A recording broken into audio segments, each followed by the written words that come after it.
Pertama-tama, Assalamualaikum, Om Swastiastu, Shalom, Namo Buddhaya, Salam Kebajikan untuk kita semua. Nama saya Alpino dengan NPM 2151080, kelas 1 IHMB. Pada kesempatan kali ini, saya ingin menuaikan tugas UAS saya dengan mata kuliah Pengantar Hukum Indonesia dengan dosen pengampu Bapak Febri Jaya SH.MH yang terhormat. Pada kesempatan kali ini saya ingin menjelaskan salah satu materi yang sudah dipelajari dari setelah selesai UTS, yaitu saya ingin membahas mengenai hukum dagang. Untuk membahas mengenai hukum dagang, yang pertama saya ingin membahas mengenai pengertian hukum dagang itu sendiri. Nah, pengertian hukum dagang ini saya ambil dari dua pakar ahli yang menyatakan mengenai pengertian dari hukum dagang, yaitu Ahmad Ihsan mengatakan bahwa hukum dagang itu adalah hukum yang mengatur soal perdagangan, yaitu soal timbul karena tingkah laku manusia dalam perdagangan. Jadi menurut Ahmad Ihsan, hukum dagang ini muncul karena adanya tingkah laku yang dilakukan oleh manusia tersebut dalam perdagangan. Jadi semua kegiatan perdagangan itu dilakukan, terus barulah muncul sebuah hukum yang untuk mengatur mereka, seperti itu. Nah, kemudian menurut KST Council mengatakan bahwa hukum dagang adalah hukum yang mengatur tingkah laku manusia yang turut melakukan perdagangan dalam usahanya untuk memperoleh keuntungan. Jadi menurut Kansil ini mengatakan bahwa hukum dagang itu tujuannya untuk mengatur para semua pedagang itu agar dia itu berdagang sesuai dengan hakikatnya dan memperoleh keuntungan yang sebaik-baiknya, seperti itu. Nah, kemudian untuk hukum dagang ini sendiri itu berarti adanya suatu perusahaan atau pedagang yang menjalankan usahanya atau menjalankan sebuah perusahaan, seperti itu. Nah, kemudian dari sisi ekonomi itu seperti organisasi dan perusahaan, dan kemudian dari sisi hukum yaitu aktivitas yang dilakukan oleh perusahaan, contohnya perorangan atau kelompok, seperti itu. Nah, pada prinsipnya juga sebuah perusahaan itu harus memegang prinsip yaitu memperoleh keuntungan, dilakukan terus-menerus dan dilakukan secara terang-terangan, seperti itu.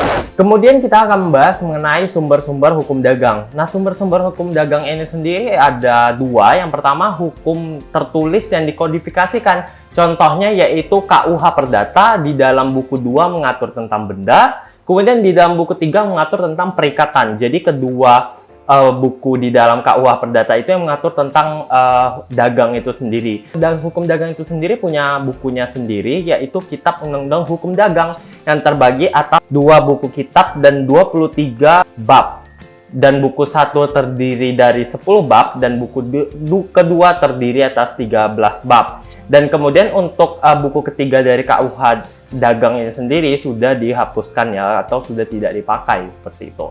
Nah, kemudian ada hukum tertulis yang belum dikodifikasi seperti peraturan khusus terkait perdagangan, misalnya Undang-Undang Perseroan Terbatas dan Undang-Undang BUMN dan Undang-Undang Koperasi. Kemudian kita akan mengetahui hubungan antara KUH Perdata dan KUH dagang itu apa. Nah, KUH Perdata itu sendiri kan yang kayak seperti sudah saya pelajari bahwa hukum perdata itu mempelajari tentang hak dan kewajiban antara individu dalam masyarakat. Nah, dan KUH Perdata itu sendiri dikatakan sebagai lex generalis.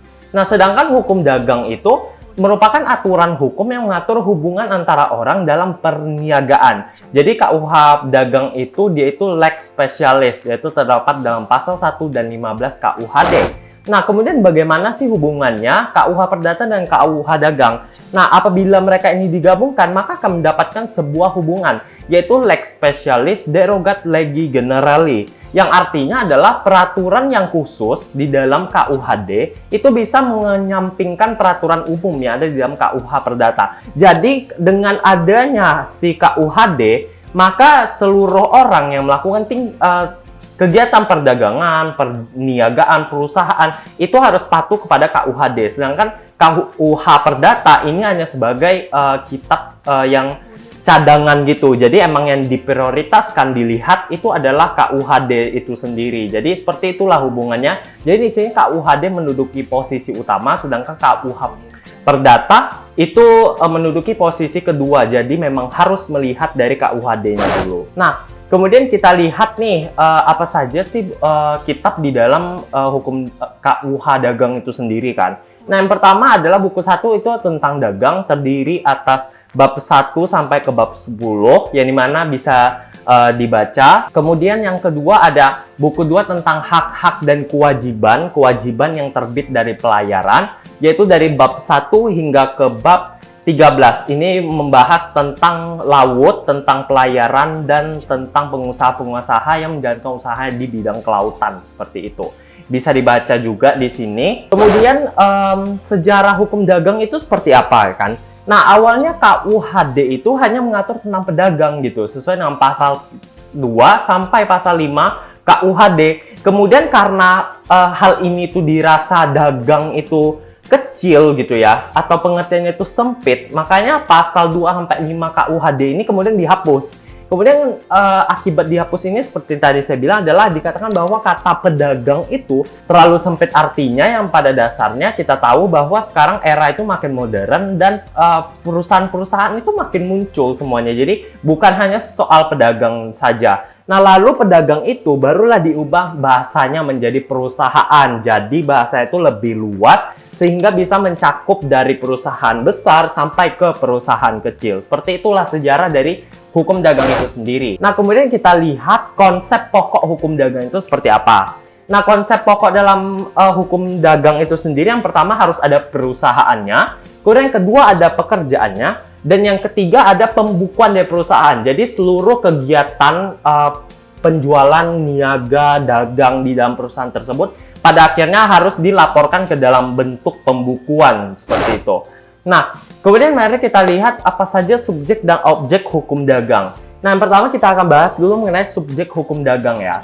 Nah, subjek hukum dagang itu yang pertama adalah orang perorangan, kemudian yang kedua ada badan hukum, dan yang ketiga ada persekutuan yang bukan badan hukum, firma atau CV, seperti itu. Nah, kemudian ada objek hukum dagang, itu segala yang bisa menjadi transaksi bisnis harus ada pembukuannya. Jadi objek hukum dagang itu dilihat dari pembukuannya itu. Jadi segala bisnis yang dijalankan itu pada akhirnya harus dibuat semacam pembukuan seperti itu deh, seperti pengeluaran, pemasukan dan lain sebagainya itu harus dibukukan seperti itu. Nah, kemudian mari kita lihat mengenai kontrak dagang. Kalau misalnya kita berbicara tentang niaga, tentang perusahaan, tentang perdagangan, itu pasti ada kontrak dagang kan, apalagi dari segi perusahaan yang besar itu pasti ada kontrak dagang.